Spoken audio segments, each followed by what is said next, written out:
Please grab a nice hot cup of coffee or a cup of tea or whatever it is you need, and we'll get this conversation started.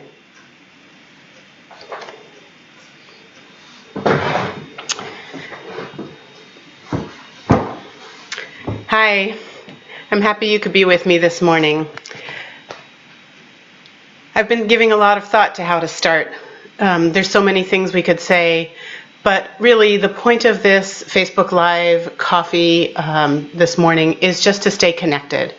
I know a lot of us are feeling very uncertain about how to proceed, what's okay to do, how to get involved in things, what feels important, where's a good place to focus energy, what to do with all the anxiety and uncertainty. And so I'm just so happy that we could take a little bit of time this morning to meet together in this way, share some time, share some thoughts, and that I can give you a little bit of an update on what I've been learning about the county's response in particular to the current pandemic. So I'm going to give us another half a minute before we really dig in, give some more folks a chance to join. Thanks to those of you who are on so far. And I may repeat this later, but for whoever is here so far and listening, I just ask for your help and support and patience as I muck through this new to me way of reaching out and being in community. So thank you for that. I've got a cup of tea right now. I've had one cup of coffee. I will have a second one, but I do need to pace myself and really trying to do you all a favor by not being over caffeinated right now for this conversation, which is really mostly just me talking. That said, if you have a question or a comment or something you'd like me to address, please do send a comment through Messenger. I think I will be able to see those and respond to you, and if not, somehow I miss them or can't figure that out, I'll see them later, and I'll make sure to either send you a private message in response or address them the next time we do one of these group Facebook Live events. I'm hoping to do these on a regular basis, at least weekly. We're going to see how it goes. So thanks. It looks like several people are on now. Thank you all so much for being here, and we will officially get started. Good morning. For those of you that maybe are new to the campaign or that I don't know as well, I want to let you know that I started running to be your next county commissioner about a year ago. And primarily, I've been running on a public health platform. This is something that I've been deeply committed to and reflects work I've been doing for decades in the community. But particularly, I started thinking about a county commission seat in the mid-2000s when I was the executive director of a small public health nonprofit called ELCHE, the Lane Coalition for Healthy Active Youth. And the organization focused on improving community conditions to support families and children in making healthier choices so they could have healthier lives. We did a lot of work around food security and creating a more robust regional food system. And we also did a lot to shore up our active transportation system with a Safe Routes to School program to make it easier for more kids to safely bike and walk to school. These are just a couple of examples of good public health policy and good public health practice. We often talk about people need to make better decisions, but we need to give people better options if we want them to make better decisions. They have to have good choices from which to choose. A few years after I left ELCHE, I had the incredible experience, honor, and privilege to run the campaign to pass the paid sick time law in the city of Eugene. And we built a robust, diverse coalition to do that work. I never thought at that time that the work that we did to pass paid sick time here in Eugene and then to leverage our local coalition to merge with the broader statewide coalition to pass Oregon's paid sick time law, I never thought when I was doing that work that it would come to be so important as it is right now in this time that we're currently experiencing. Deep breath. Let's all take a deep breath. And once again, since so many more of you have joined since we first started, I want to just acknowledge we are all being stretched. We are all being asked to learn how to do new things, how to do old things in new ways. there is a much more heightened sense and awareness of uncertainty. There's always been uncertainty, remember that. But this anxiety over this current truly unprecedented situation only increases our sense of anxiety around uncertainty. And I think there's also a lot of anger. I know I feel it. And I think it's absolutely justified, and we just need to think about how we're going to manifest and where we're going to direct that anger. I know in particular there's a lot of anger at government. Again, fully justified, particularly at our federal government. So what I want to talk with you about a little bit today is what our local government is doing currently in response to this pandemic, has been doing historically, both positive to tee us up to be better prepared to handle such a thing, and also maybe where we've been falling short, where we could be responding better had we been doing better sooner. And most importantly, what we can do moving forward and in the future. Because we do have a future. We do have a local government. It does matter who's serving there. I'm increasingly,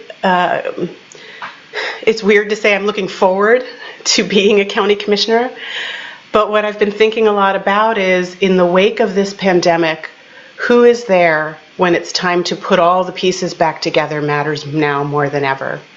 And I'm really excited about the prospects and the opportunity. We're learning so much. I think we can all agree one of the positive things to come out of this is how much people are stepping up, how community is showing up for one another, and how it's revealing some pretty serious deficits and gaps in our systems. So to that end, to talk a little bit about local government, the Lane County Board of Commissioners are the board, as they would be for any organization, overseeing the organization, in this case, the local government. Our local government, our county government, is a service provider, fundamentally. Our county delivers essential services every day that affect every single person who lives in Lane County. County commissioners oversee programs around public safety, from the sheriff's department to our DA's office to the local county court system, and of course running our county jail. County government oversees programs around healthcare and direct healthcare delivery. Our county runs 6 federally qualified health centers serving 30,000 primary care patients, in addition to other public health services and our maternal child health programs, which I'm particularly interested in working to shore up and better fund. This includes the WIC program, the Women, Infants, and Children Nutrition Supports Program, which really helped our family when we were starting out and had young children. The county also, of course, manages 69 county parks. I worked for a time at Mount Pisgah Arboretum, which is co-located in a county park. And I'm sure everybody on this call has been to at least one of our Lane County parks at some time. There are 1,400 miles of county roads to be maintained, bridges, all sorts of other infrastructure buildings. County services also include behavioral health, mental health services, and addiction treatment, and many, many more services and programs. So the county is a huge organization. Our local government is here to serve people who live in the county.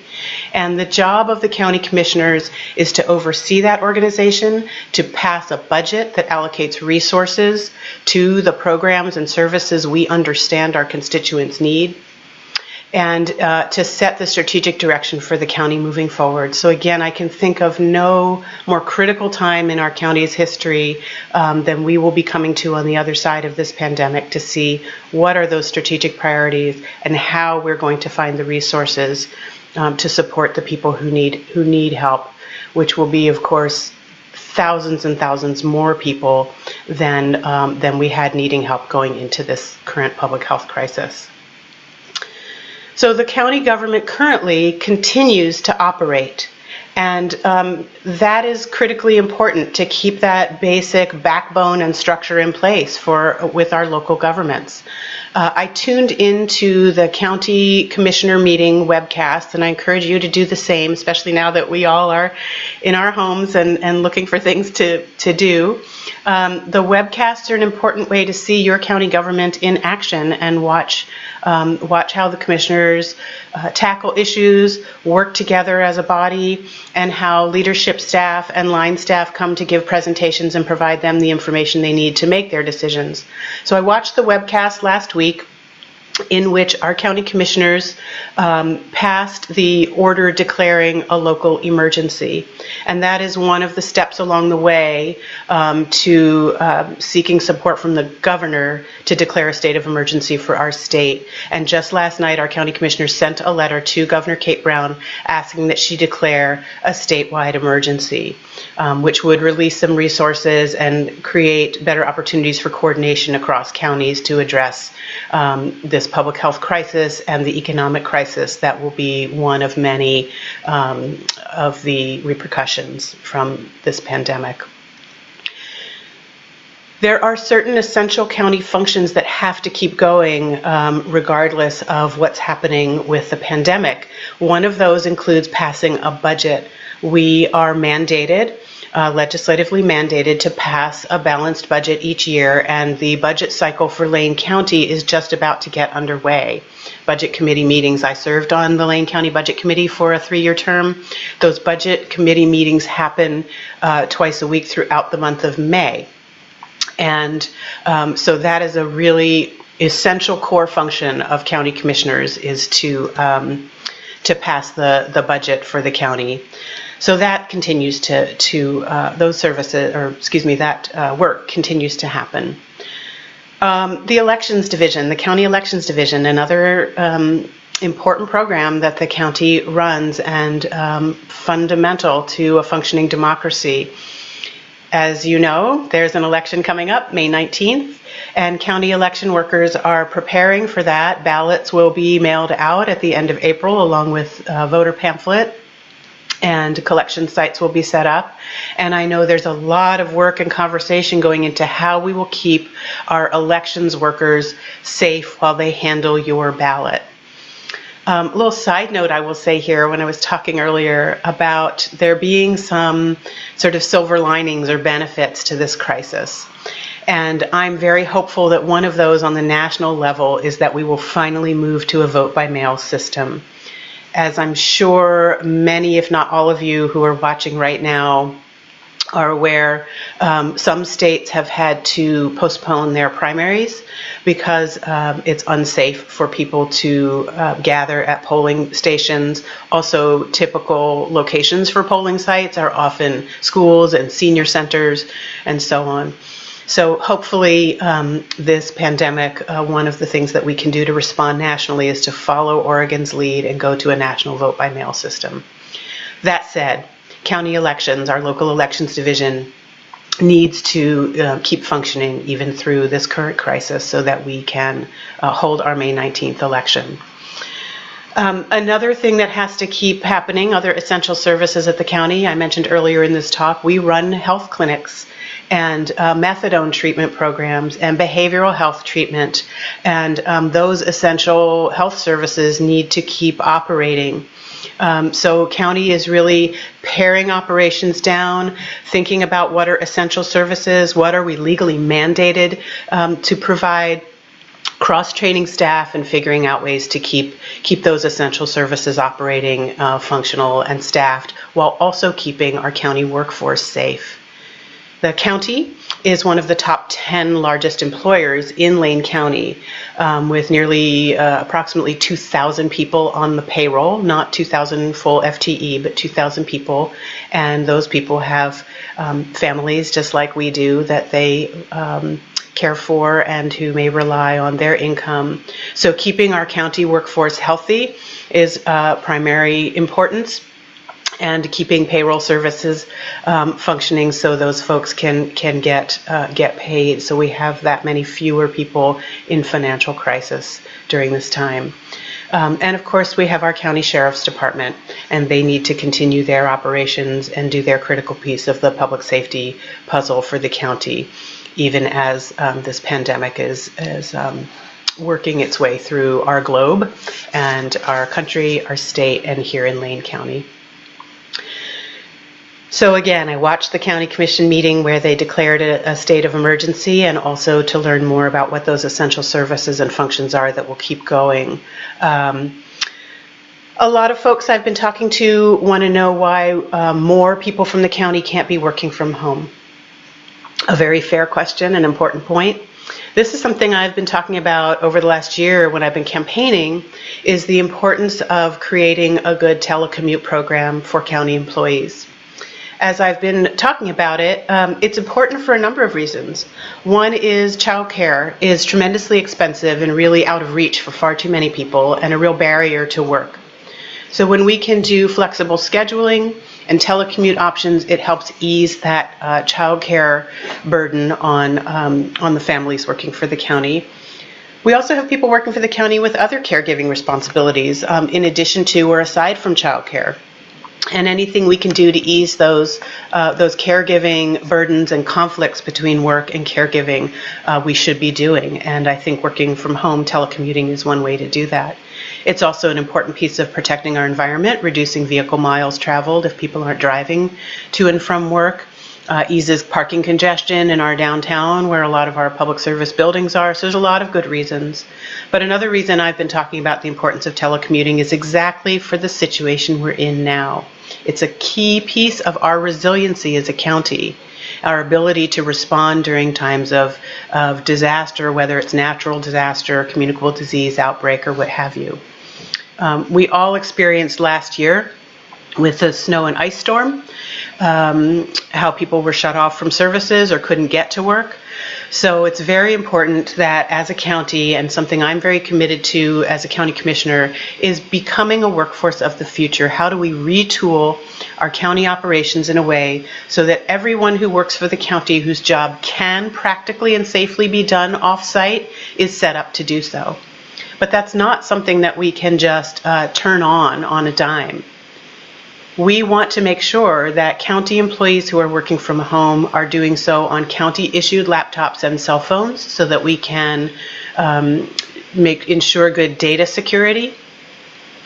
We also, so we have limited staff at the county and technology support to get that equipment out, to make sure it's got good connectivity, so that people can safely do the business of the county from remote locations. So I will tell you that we have county staff working very hard in our IS departments trying to get folks set up with that technology to be able to work from home and minimize their contact with coworkers to stay safe during the outbreak. The other thing I will tell you about how the county is responding and what happens in a situation like this is we do disaster preparedness and emergency response at the county year-round. That said, we have been consistently and systematically under-resourcing our disaster preparedness programs for years. And that group at the county that works on disaster preparedness and disaster response is committed. They're professional. The work they do is based in science and best practice. It's data-driven. But if we don't give them the resources to do the work, then we can't possibly be set up to be effectively responsive. We have to prepare for all kinds of emergencies, and that is exactly what our incident response and disaster preparedness teams at the county do. They are working to prepare the broader community and county operations for snow and ice storms, for how to respond in times of flood or earthquake, how to respond during times of devastating wildfires, which we have seen here in our recent history and will no doubt see again. And yes, also how to respond to communicable disease outbreaks. We've had smaller scale incidences of this in recent years with measles and meningitis outbreaks just here locally. But again, this is a global pandemic. This is a scope and a scale we have never seen before. But I want to assure you that we have county staff on the job. We have protocols in place, and they have set up what is called the ICS, the Incident Command Systems.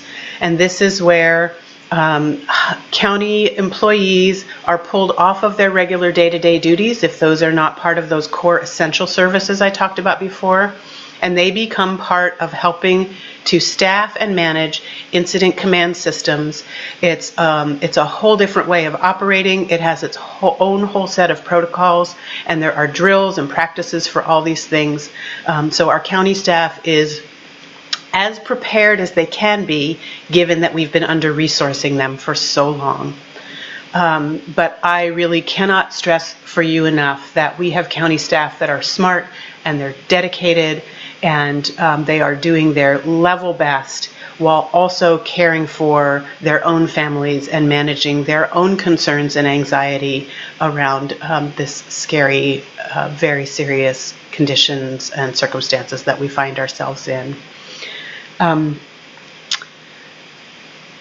Is anybody on that wants to ask a question? I'm going to see if I can figure out. Oh, look, here's some people saying hi. Hi, good to see you all. Good morning, friends. Thank you for tuning in. This is wonderful. National Vote by Mail, I agree. I'm just scrolling through. Thank you, friends, for all being on with me in this great experiment. I'm going to wrap it up soon. I made some notes about things I wanted to talk about. I've hit on a lot of them. We will do more of these. What I want to say to you right now, and before we wrap up for the morning, are a couple of things really specific to coronavirus, COVID-19, good practices. I have a sense that most of you on the call are doing these things and know why these are important, but they bear repeating. Please, please, please talk to your families, talk to your friends, talk to your employer and your coworkers to take this seriously. The sooner we take this seriously and the more seriously we take it, the sooner we will get through to the other side. The other side of this is going to be a long recovery, but we will get to the other side of this.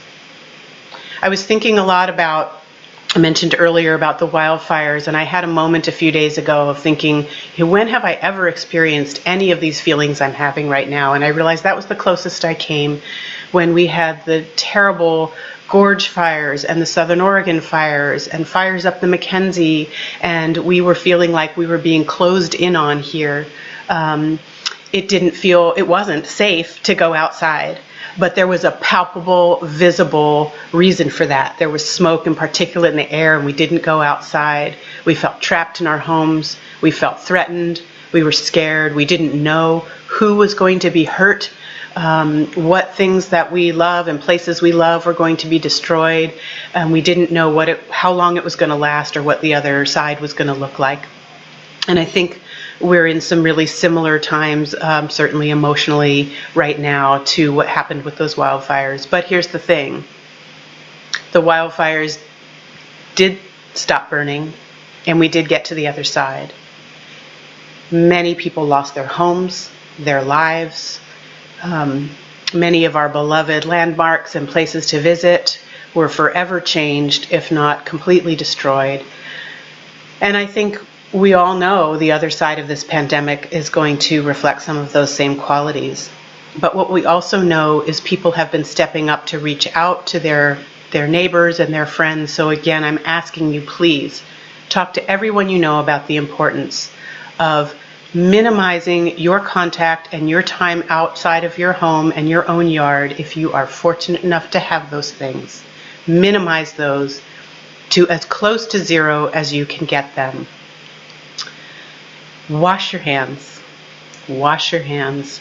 Wash your hands. I have even started a new practice when I come home from being out and about in the world of removing any outer layers, including my shoes and any sweater or jacket, and leaving it out on my porch so I don't bring that inside with me into the house. And then wiping down my keys and doorknobs, anything I touched on the way in with rubbing alcohol. So I also want to offer you a couple of resources. I'll put some links in the comments on my campaign Facebook page later, but one I want to tell you about is the County Public Health Division has set up a 7-day-a-week informational line So if you're concerned about symptoms or worried about what's happening and you need to talk through that with a professionally trained person, the county has a line that is open 7 days a week, 8 a.m. to 8 p.m. The number is 541-682-1380. So please feel free to give that a call. I know a lot of people are concerned that we don't have test kits. What I will say about test kits are they're really useful for ruling things out, but since unless you are gravely ill with the virus, the treatment is the same whether you test and we know that's what you have or you've got some other malady. The treatment is stay hydrated, stay rested, limit your contact with others to as close to zero as you possibly can, and rest, rest, rest. So, pardon me, I don't think right now such an emphasis on a lack of tests is the most useful thing that we can be worrying about. I want you all to please help to not only slow the spread of the virus, but end the spread of misinformation. Please use credible sources, particularly if you're sharing and posting things, and that would be your local health department, our Oregon Health Authority, the CDC.